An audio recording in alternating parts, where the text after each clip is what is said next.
What the flip is up, sweaty betties? It's your girl Sarah. It's not what you think. Okay, get your minds out of the gutter. I am wearing a face mask, okay, you freaks. I'm wearing a face mask and you're supposed to leave it on for 10 minutes and I think we're at like 7 minutes right now. So what's up, guys? If you guys watched my last video, you guys know that I'm kind of under a lot of stress. I'm moving out of my apartment complex right now and that's just like a whole ass mess. I've just been like trying to be an adult and try to figure it out and shit. So then I also don't want to leave you guys hanging and I don't want to like not give you guys a video. So here we are, sitting here on my bed with a face mask on and no direction on what I'm gonna say. I'm kind of just gonna wing this video, see where it takes me. I do have some things that I want to talk to you guys about and share with you just about this last weekend and this last week in general. Just some like crazy shit happened. I had a mental breakdown in the middle of the street, almost got kidnapped, almost became homeless and moved back to Oregon. So just a lot has happened and I've got some story times to share with you, but I'm also gonna get ready too because I have to go to class. But I'm gonna wash this shit off me. This is a face mask by Mix Easy. Is it focusing? Hello? Is it focusing? All right, I guess I have to put my face in it too for it to focus. This is what it looks like. I created it myself on the Mix Easy website. I'll show you how to do that shit right now if you guys want to make your own. Okay, sweaties, choose the face mask, choose dry skin if you have dry skin. Then you can pick 5 natural ingredients to have in your face mask.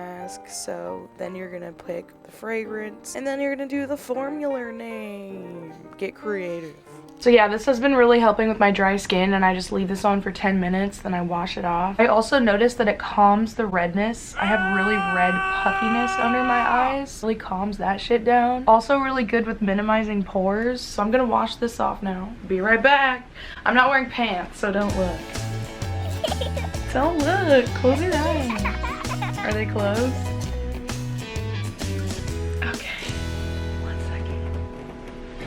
Usually, before the face mask, you would use this. It's the Daily Sucrose Cleanser by Mix Easy. So you would actually do this before the face mask, but since I didn't, and I'm a rebel and I'm silly, I'm doing it after. So yeah, this is just kind of like your daily cleanser. It gets all the makeup out of there, all the gunk. This is also a new product, and I've been liking it. I've been using it for the past week, and honestly, it's been making my face feel really soft. Really soft. I always like to go ham on my nose. You guys can't see it, but up close my pores are absolutely atrocious. They're so black and like girthy, you know? I use those Biore nose strips. So much yellow, so long on my pore strips, and I'm just like, whoa, and I stare at it for literally 10 minutes. That was in my nose? It's like pulling weeds, you know? Like pulling weeds in your garden and just like seeing the weeds and you're like, what the f? So I always just like go ham. I'm just like really into skincare these days. You know what I'm saying? All right, I'm gonna wash this shit off. 1 second. Don't look. So the next thing that we're gonna do, I have so many eye serums, but we're just gonna show the Mix Easy one today. I really, really like it. It gets really dry in the corners. I'm always crying. Like at my sister's graduation, someone was giving a speech and my eyes were just literally watering so bad on the sides. My mom was like, oh my God, you're crying. And I'm like, no, I swear, like I'm not.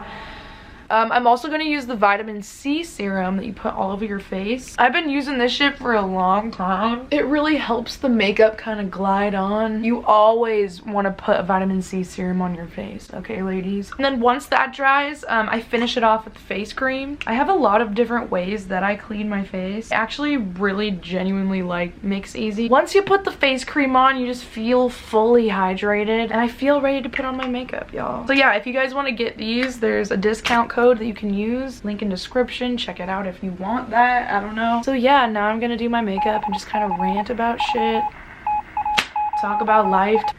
I got the horses in the back. I got the horses in the back.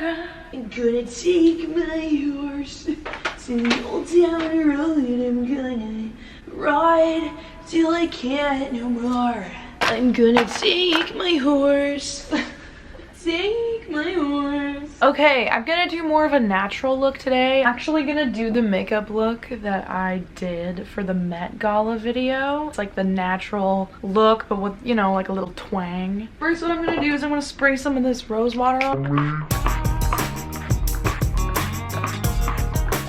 Okay, I'm gonna get my beauty blender. My Born This Way foundation. I use natural beige, even though I'm so pale right now. I'm gonna get started by like ranting and shit. I'm trying to move in with my really good friend Christelle. And so me and her have been trying to look for places. Found this freaking place and it was so nice. We applied for it, everything was dope. And then the freaking supervisor requested that we pay double. Haha, that's a joke. And so we were like, what do we do? And so I was really stressed, and that's when I made that video, the one where I'm dancing in my car, because I'm like, oh my god, Where am I gonna freaking live? so after I filmed that video, I was like, okay, Sarah, tomorrow you're gonna look for an apartment, okay? You're gonna find one. And Christelle couldn't come with me because she had work, so I was like, okay, I'm gonna do this. I'm gonna find an apartment for us. No pressure. So the next day, you know, I wake up early, I get my coffee, and I'm like, okay, this is gonna be my day. Self-care. I'm driving around for hours, looking at different apartments, going on tours. I literally went on like 10 tours that day. And it was so exhausting. I was so mentally drained. Apartment hunting is so stressful, especially when you have to move out in a week. It was 6 p.m. and usually all of the leasing offices around are closed. I was really stressed and I was like, you know what? I really want to go to Ralph's. I'm gonna go to Ralph's and pick up some soup. It takes me a lot for me to like actually freak out. I'm pretty chill, I'm pretty calm, cool, collected. But this time, I was panicking. and I knew that soup from Ralph's would make me feel better. I go to Ralph's, I pick up my soup, feeling so defeated, and guess what? Guess what happens to me? I'm in the self-checkout, and I hear some commotion from a few feet away from me. And it's the security guard, who's like this chill-ass dude who I see all the time. He's so great. I don't know what his name is, but in my mind I call him Randy. Okay, he just like looks like a Randy to me. This man, like a few feet away from me, was screaming at Randy. And it was making me so uncomfortable because I was like, oh my god, Randy's so nice. Like, what are you doing, right? I guess this dude was just like lingering around Ralph's and like wasn't buying anything. Randy was just like, get out of here, you're kind of sketching everybody out. And this guy's like, don't tell me what to do, don't tell me like where I can hang out. Getting so verbally aggressive, and I'm just like checking out my soup like 2 feet away, and I was like, okay Sarah, just like mind your business and just like scan your soup, like you're not involved, like whatever. Cause like I wanted to freak out at this dude, like do not yell at Randy. Randy is so handy and he's so nice. All of a sudden, the dude that was yelling at Randy threatened Randy. And he was like, don't touch me or like you're gonna pay for it. Like you're gonna pay for it. And I was like, ha ha ha, getting so anxious. And I'm just so terrified of people pulling out a gun in public. That's like my worst fear, and I know that's like everybody's worst fear right now because of the circumstances that we're in. I only had dollar bills because the chip on my card doesn't work anymore, so I couldn't use my card. When he started threatening Randy 2 feet away from me, I was putting the dollar bills in the system and I'm like shaking because I'm so scared. And then finally Randy somehow got him out of the building, and I'm still like putting my dollar bills in and shit. Once I knew he was out of the building, like I turned around, he was gone, and I was like, whew, all right. Let's go. Paid for my soup. Randy is chilling by the door because he's the security guard. I'm like, oh my god, I have to walk past Randy. Randy knows that I just saw that whole thing. Should I say something? You know what I'm saying? When I turn around to go walk towards the door, I notice that Randy is just by the door and he's dancing. He's like dancing to the song that's playing in Ralph's. He's just like getting the down. He's just like vibing to himself, and Randy was probably so like in his head, probably being like, all right bitch, just like shake those nerves out, because I know Randy was really scared in that moment, you know what I'm saying? So Randy was just like vibing, and as I walk by Randy, I'm like, yeah, like way to handle that situation, bro. As like a mental acknowledgement, I was just kind of like dancing with him. As I was walking out of the store, I'm like, yeah, Randy. And me and him like locked eyes, and we were like, yeah. And then I walked out of the store and I was like, love you, Randy. Keeping everybody in Ralph safe. This is NARS in the color Cafe con Leche. So coffee with milk. Yeah, I'm bilingual. Then I got in my car and I was like, I'm safe. I was like counting my blessings. I was like, hallelujah. And I was like thinking to myself, I was like, oh my god, I love this Ralph's. Love Randy so much. And I was like, I can't leave. I can't leave Randy behind. And then I saw this apartment complex behind Ralph's. And I was like, oh my god, I'll just like cruise over there and like, you know, just check it out. So I go behind the Ralph's. I see all of these apartment complexes. And I was like, what the f? like these exist? Like I didn't even know that this street existed and it's right behind Ralph's. I'm like, okay, this looks like my heaven. I walked up to one random one and I didn't expect anybody to be working there since it was 6 o'clock. So I was just like kind of just winging it, pushed the call box, and this lady answered. She was like, hello. And I was like, hi, I was just wondering if I could like look at a 2-bedroom. And she was like, come in, come in. And I go in there and I'm talking to this bitch and she was like, yeah, so like all the apartments here are taken, but I manage another property down the street that has a dope ass place you and your friend can rent. And I was like, huh? Yeah, it goes up for rent Tomorrow morning.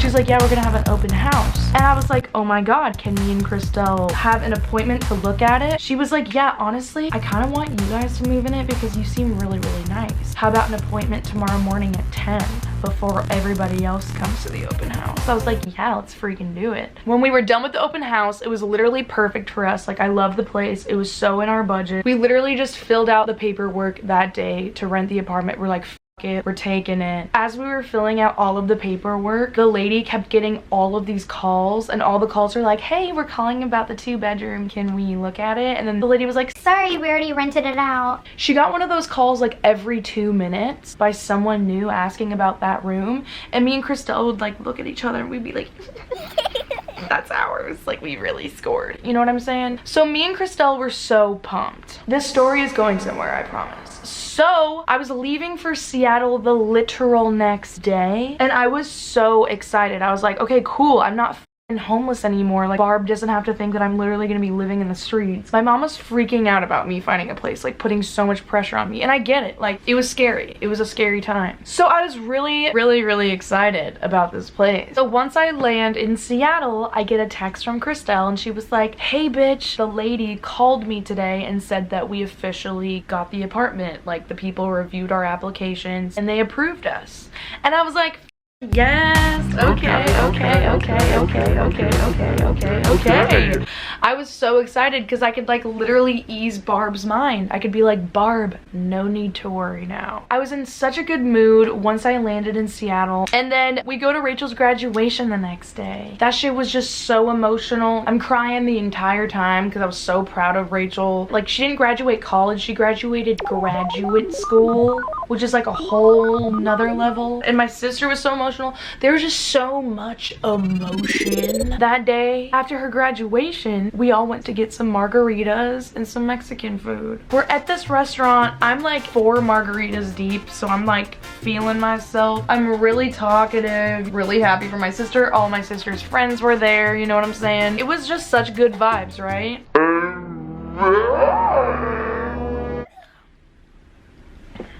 I get a text from Christelle, and like, I want you to know how good my vibes were. I get a text from Christelle, and it was this long ass text saying that she doesn't think that she can move in anymore just from like these different circumstances. My day flipped upside down. I was like, what? I was like, because I was super drunk too, so I was like, is this real? Because you know when you're super drunk and you get like an alarming text, you're like, I can't tell if like I'm just really drunk or if like this is actually happening.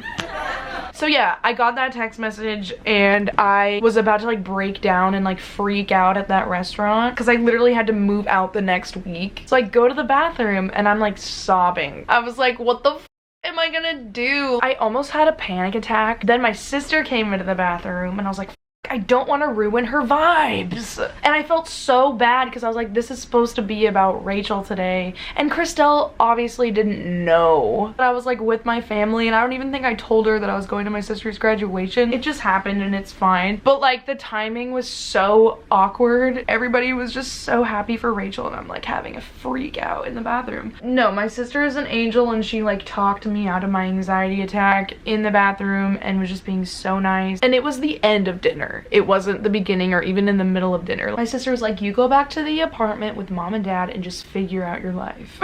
And I was like, totally. I'm having a fucking freak out in the car because I'm like, I literally don't know what to do. Listen to Will singing. But I was gonna say, it didn't help that in this car ride, I got a notification from CoStar, the astrology app. My notification said, you need to Marie Kondo your life. you don't know who Marie Kondo is, she's like this lady on Netflix who changes people's life by organizing their house. Like she like organizes houses for living. And my mom was like, sweetie, why don't you move back to Oregon for the summer? And then you can move back to LA like in August or September and just like have fun with your family and your friends in Oregon and just really take a break from LA. And I was like, okay, maybe you're right. Like maybe I should move back to Oregon. So that was what I was gonna do, right? And obviously my mom loves me and she just wants me back home all the time anyway. So like I just kind of agreed. We get to my parents' hotel and I'm sitting in my hotel and I'm like crying at the fact that I'm moving back to Oregon. And even though like I didn't have to, but like it was just on such short notice where I wasn't gonna have anywhere to live in between finding another place, I was just like, I'll just put my shit in storage and move back to Oregon so I can breathe, you know? Like it's just too much for me. All of this shit happening at once, like closing in, I just feel so trapped. So I was like, I need a break. so my mom is planning on like how we're gonna put my shit in storage, and as my parents were like making a list for me on what I need to do to move back to Oregon, I started to get really bad anxiety. I also felt like trapped in my parents' hotel room because it was kind of small. Something in my soul was like, don't move to Oregon. What are you doing? Why are you listening to them? And I was just like, what the fuck?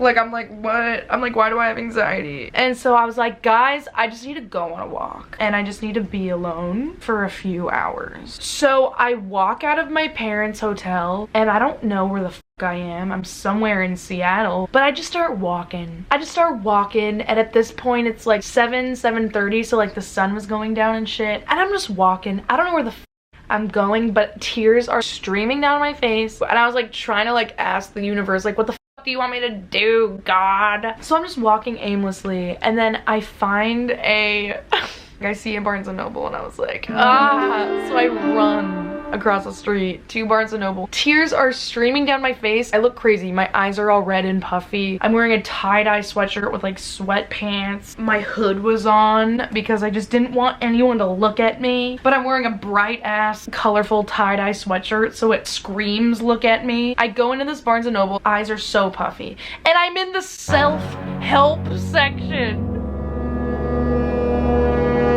That's the first place that I went to. Self-help. I was so confused, so lost. I'm like, I need help, I need guidance. So I'm just like, this is so funny now that I think about it, but like in that time I was freaking out. And then I bought a book. I was like, I want to talk to Will. I feel like he'll know what to do. I'm outside of Barnes & Noble because I needed fresh air. The sun is down completely. I'm on the side of Barnes & Noble like talking to Will. He was like, what's up? and I was like, nothing, just in the middle of nowhere at a random Barnes & Noble having a mental breakdown, reading a self-help book outside, alone in the dark. And he was like, huh? So then I told him what happened, and basically Will just told me straight up, he was like, Sarah, you're not moving back to Oregon. And I was like, you can't tell me what to do, blah blah blah blah blah blah. like kind of being a bitch, but he was just trying to help because he was like, Sarah, you finally found a community out there. Like, you finally found your place. You finally found, like, what friends you belong with. Like, you finally found yourself out there. Why the would you just move back to Oregon? I was like, I just need a break from LA. and he was like, no, you don't. You have your people and shit. Like, you're taking like 3 classes. You can't just like move away. and I was like, and basically he was just telling me everything that I knew deep down that like my anxiety was trying to tell me in the hotel room, but like I was just kind of like ignoring my own intuition. And I sat there for a while and I was like, you know what, you're right. I called Christelle back and she agreed. She was like, yeah, I'm gonna do whatever it takes to like make this happen. And I'm like, totally. So now we're moving in together again. But that was just so much stress. So I'm not moving back to Oregon, even though you guys probably all want me to. You're like, I miss Oregon, Sarah, but like I don't. I was so depressed. I need to be in a city where there's things that I can do. Where I lived in Oregon, it was so limited and it didn't help me grow as a person at all. So that's why I need to be out here. Yeah, so thank God Christelle agreed and she was like, bitch, you're not moving back to Oregon. And I was like, okay. She was like, we're gonna figure this out. I'm like, totally. So we move in on the 19th and yeah, we're stoked that it all worked out in the end. So that's happening. Get ready for that shit. You guys are gonna love Christelle. I'm gonna put her in a lot of my videos. She loves K-pop. She is trying to make YouTube videos again. She used to make them a long time ago. I'll post her recent K-pop video. She reacted to like a BTS music video. So if you guys want to just see Christelle's vibe and just see who I'm gonna be moving in with, click that link in the description. Just leave her some love, you know? So now I'm gonna take like a light brown and put it on my lids, like a really light brown. So yeah, that was my day. It was awful. While I was talking to Will on the phone about my situation, it was super dark and I was outside of Barnes & Noble, right? And this van parks right in front of me. And there was no one in the parking lot because Barnes & Noble was closing. It was not smart for me to just like sit out there alone. Wasn't even thinking about that because I was just so stressed out. This guy, he's just sitting there and he's just staring at me. This creepy ass dude in a white van is staring at you and you notice that you're alone. There's no one in the parking lot. I was like, if I just randomly hang up the phone, call 911. And he was like, Sarah, you're fine. I'm like, no, you don't understand. This dude is staring at me in a van. And then guess what? The dude gets out of the van. And guess what? Instead of just walking past me to go into the Barnes & Noble, he walks up to me, ladies. And he saw that I was crying, comes up to me, and he was like, are you okay? because he saw that my eyes were puffy and shit, and I had a self-help book. Like, I looked so vulnerable and like broken, and I tried to like keep it stern, and I made sure he knew I was on the phone, and I was like, yeah, like get the out of my face. I didn't say that, but I was like, yes. And he was like, are you sure? Like, you don't look too okay. And it wasn't even like him being genuine. It was like creepy vibes. Like, I swear, you guys, I'm not someone to be a bitch over someone like asking me if I needed help, but like there was no reason for him to be there because he walked into Barnes & Noble after that. He was like, okay. And then he walked into Barnes & Noble and then walked out with no book. And then he got back into his van, sits there for like 2 minutes and then drives away. And I was like, ah. And then I immediately like got my shit and started walking back to the hotel. I was like, sketchy. And as I'm walking to the hotel, I'm just like constantly like looking around me. And I have like my keys in my knuckles so I could like punch someone. I was so scared. So, end of that story. Don't do that. Don't do that. And I know Barb is watching this and having a panic attack, so Mom, I'm so sorry. Like, I didn't want to tell you that, but like, yeah, that was scary and I won't do that again. Okay, now I'm gonna take my Anastasia Beverly Hills brow pencil in soft brown and just be really soft with my brows. So yeah, and then the next day after that, my parents left and it was just me in Seattle with my sister. And my sister really wanted me to go out with her friends, like all her therapy friends and shit. And her friends, they get wild. It was 90s night at the club that we were going to, so me and Rachel wore matching Britney Spears shirts and I wore my MC Hammer pants. Okay, I was feeling and looking really fly. There was a stage at the club and every time they played a really good 90s song, I would get up on stage and start dancing. I was so drunk. I was like, it. This is my song. Like, where does that confidence come out when I'm drunk? Like, when I'm drunk, I get so confident where it's like disgusting. Like, I was on stage like twerking. Every time a Britney Spears song would come on, me and my sister. Just double the extraness. Me and my sister would go on stage. Being like, this is our song, we need to go on stage. And then we would go on stage and just like act a fool. Okay, now I'm gonna do NARS creamy lipstick. I don't know if it's actually called creamy lipstick, but it looks like creamy lipstick. And it's called Fever Beat. Okay, so my camera died and I'm just gonna finish on my phone. The last steps is I take my Bye Bye Pores pressed powder. So this stuff really locks in the moisture, okay? And it doesn't make you look like a greasy pig. I freaking love this stuff. But yeah, this is the finished look. And just to wrap up that story, so basically at the end of the night, oh shit.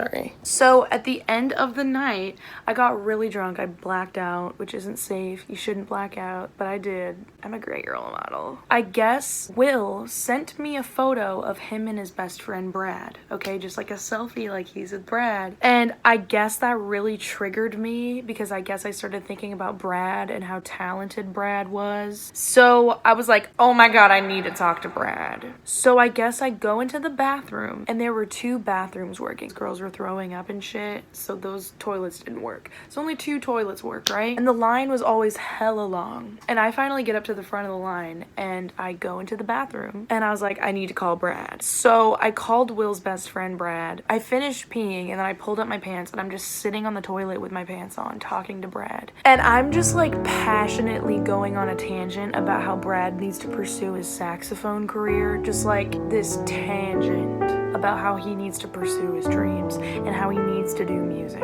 Everybody in the bathroom was so annoyed with me because I was talking to Brad for like 25 minutes about this and I was being so loud and so passionate. Like obviously I'm not going to the bathroom, and so at this point there's only 1 bathroom that's working because I'm in the other one. All the girls in the line were just so annoyed. One of the people that Rachel went to school with was in the line and recognized my voice and put 2 and 2 together that was Rachel's sister. And so she goes and gets Rachel and she was like, yo, your sister has been in the stall talking to Brad for 20 minutes and people really have to pee. And my sister was like, oh my God. And she like runs into the bathroom, pounding on the bathroom, being like, Sarah, get the out. There are so many people in line needing to go to the bathroom. And I'm like, yeah, just 1 second, I'm talking to Brad. And my sister's like, Sarah, get the out. I'm like, Rachel, chill. Brad. So my sister had to crawl under the stall and she had to manually get me out. And I'm still talking to Brad as my sister is pulling me out and like walking me out of the bathroom. I'm like, Brad. And then I got kicked out. And then I blacked out from there and then woke up out of my blackout doing a headstand in a hotel room. I'm like upside down and I'm like talking to somebody. And then I like come out of the headstand and I'm like sitting against this wall in this hotel room and I'm looking at all these people and they're all my sister's friends and they all have 2 faces. Like I'm seeing double of everything and the room was spinning. I like got up and I went to the nearest bed and just passed out. Why was I doing a headstand and what was I talking about and who was I talking to while I was in the headstand? You know what I'm saying? Like, and what was I even saying? Was it gibberish? Was it insightful?